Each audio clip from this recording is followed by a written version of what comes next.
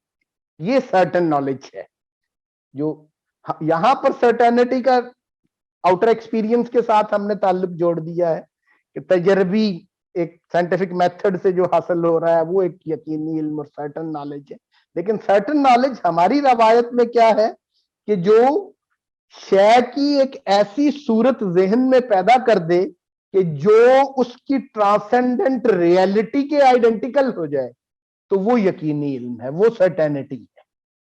تو certain knowledge جو ہے وہ جیسے میں نے کہا علم حضوری سے سرٹن نالج بھی حاصل ہو سکتا ہے، یقینی علم بھی حاصل ہو سکتا ہے، لیکن اب ضروری نہیں ہوتا کہ شے کی جو صورت شعور میں پیدا ہو وہ ہر دفعہ ویسی ہی ہو جیسی اس کی ٹرانسینڈنٹ ریئلٹی ہے۔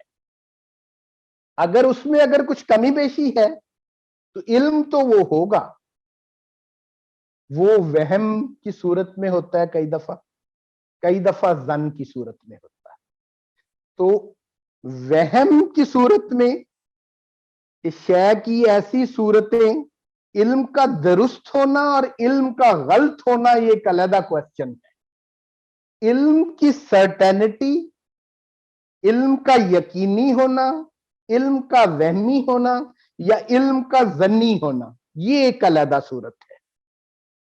اب وہ علم ہے کہ نہیں یہ ایک علیحدہ سوال ہے، وہ درست علم ہے کہ نہیں وہ یہ ایک علیحدہ سوال ہے، اور وہ علم یقینی ہے کہ نہیں، وہ علم ظنی ہے کہ نہیں، وہ علم وہمی ہے کہ نہیں، یہ علم کی آگے 3 مختلف صورتیں ہیں. اب ظن جیسے ہے اور گمان کی جیسے ٹرم ہے، تو یہ یوں کہہ لیں کہ اس قسم کی ریشوز کے ساتھ بھی ان کا تعلق، ان کی اپنی ڈیٹیل ہے، اس پہ میں کوئی چیز شیئر بھی کروں گا آپ لوگوں کے ساتھ، اور ہو سکتا ہے کوئی آگے سیشن ملا تو ان کی ڈیٹیل میں جاؤں گا، کیونکہ آج میرے نہیں تھا اسکیم میں کہ ان کو بھی میں چھیڑوں. آپ نے سوال کر دیا تو ادھر بات چلی گئی.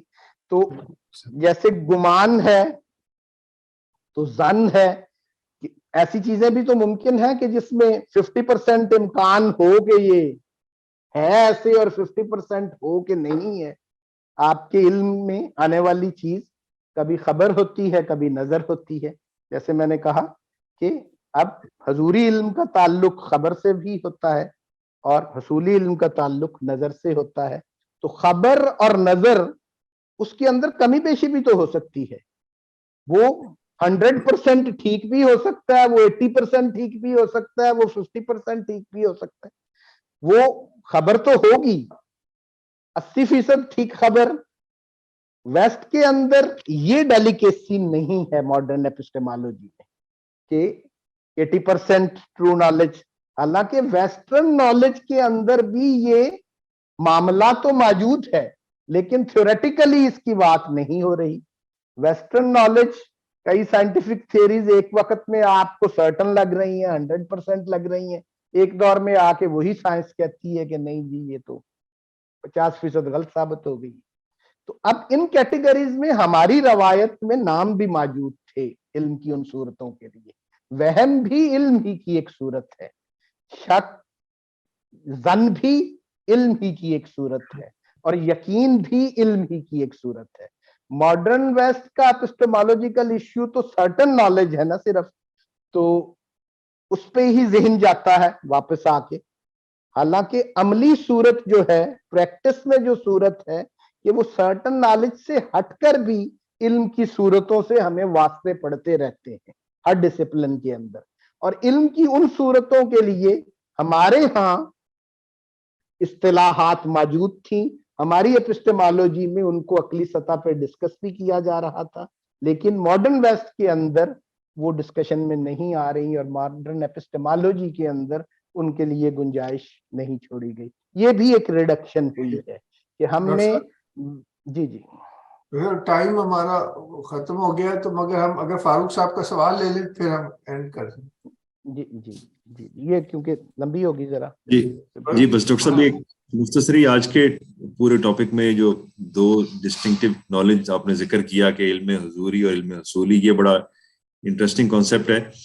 اور اسی سے ریلیٹڈ میرے ذہن میں ایک چیز آتی ہے، علم حصولی وہ چیز ہے جس کے لیے میرے مائنڈ کو ایکٹیو ہونا پڑتا ہے. مثال کے طور پہ اگر میں ایک میتھ کا فزکس سے سوال حل کرتا ہوں، اس کے آخر میں کوئی میرے پاس نمبر آتا ہے، پوری ایکٹیویٹی کرتا ہوں، بے شک آپ سے پوچھتا ہوں، تو وہ ایک علم حصولی ہے. میں نے اپنے دماغ کو ہلایا اور ریزننگ، لاجک، ضرب تقسیم سے جو جواب آیا وہ علم حصولی ہو گیا. موٹا سا میرے ذہن میں یہ بات.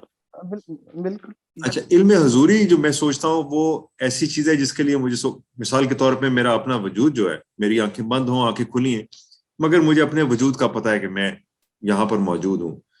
تو یہ ایک ایسی چیز ہے جس کے لیے مجھے اپنے دماغ کو ہلانا نہیں پڑتا، کسی سے پوچھنا نہیں پڑتا. تو ایک تو یہ بات کہ اس طرح. اچھا، اب آپ ایک اور بھی میں سمجھا تھا کہ اس قسم کا جو ہائر نالج ہے، it is almost sensory knowledge, sensory experience کی طرح ہی ہوتا ہے. تو ان اے وے آپ کو دیکھ رہا ہوں، آپ کی پریزنس جو ہے وہ کسی لاجک کی، کسی دلیل کی، کسی کیلکولیشن کی محتاج نہیں ہے. آپ مجھے نظر آ رہے ہیں، نظر آ رہا ہے کہ آپ ہیں. اب آپ اسکرین پہ ہیں یا کہاں ہیں وہ ایک علیحدہ بات ہے، لیکن آپ ویسے سامنے. تو کیا یہ ڈسٹنکشن ٹھیک ہے؟ آپ کوئی اور مثال دے کے، عام مثال دے کے اس کو سمجھا سکتے ہیں ایسی بات ہمیں؟ مطلب یہ کہ ان دونوں میں ڈسٹنکشن، یا علم حضوری کو خاص طور پہ اگر وہ واضح کیا جا سکے. Thank you. جی علم حضوری جیسے ہم نے کہا کہ وہ آپ نے یہ جیسے بات کی کہ یہ ہے تو ایکسپیرینشل ہی، ایکسپیرینس سے آ رہا ہے.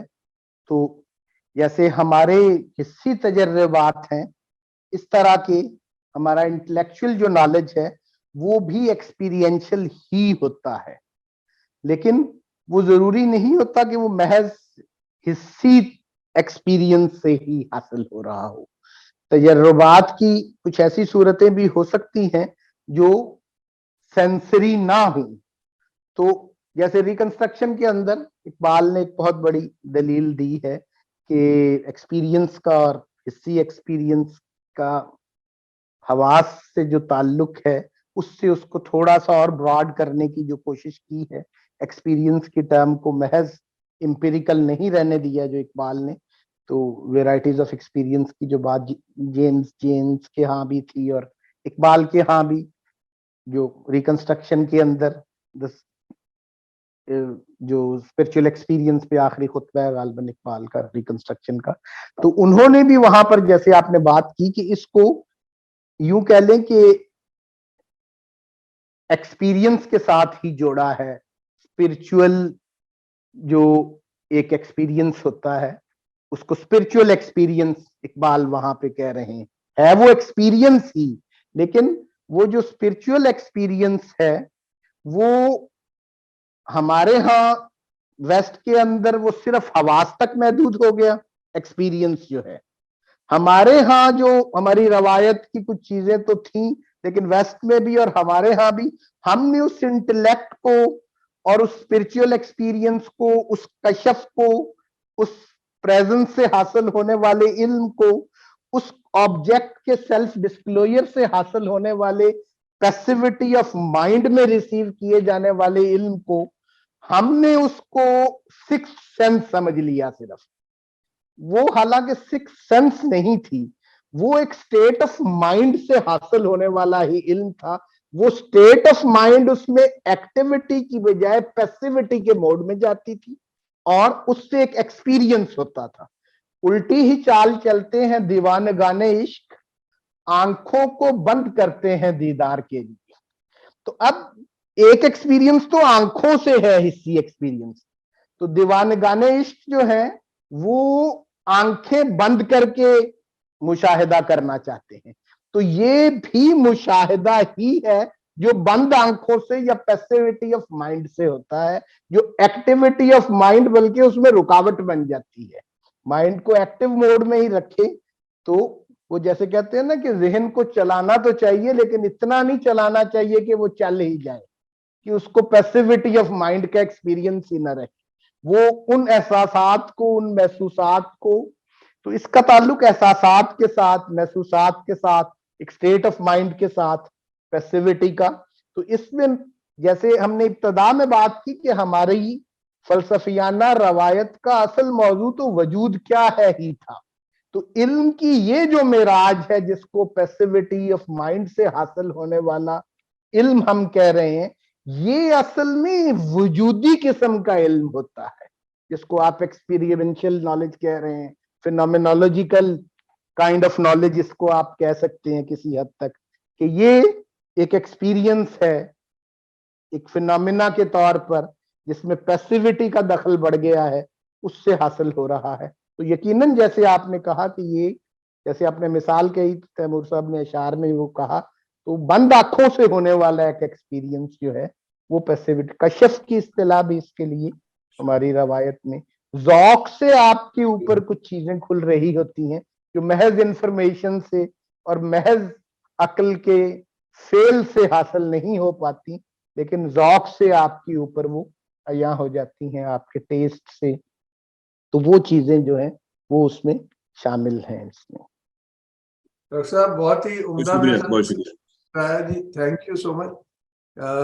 اب دو تین لوگ جو نہیں بولے ان سے ایک ایک جملہ لے کے ایک میں صرف ایک فکرہ میں بول دوں تاکہ کچھ وضاحت ہو جائے.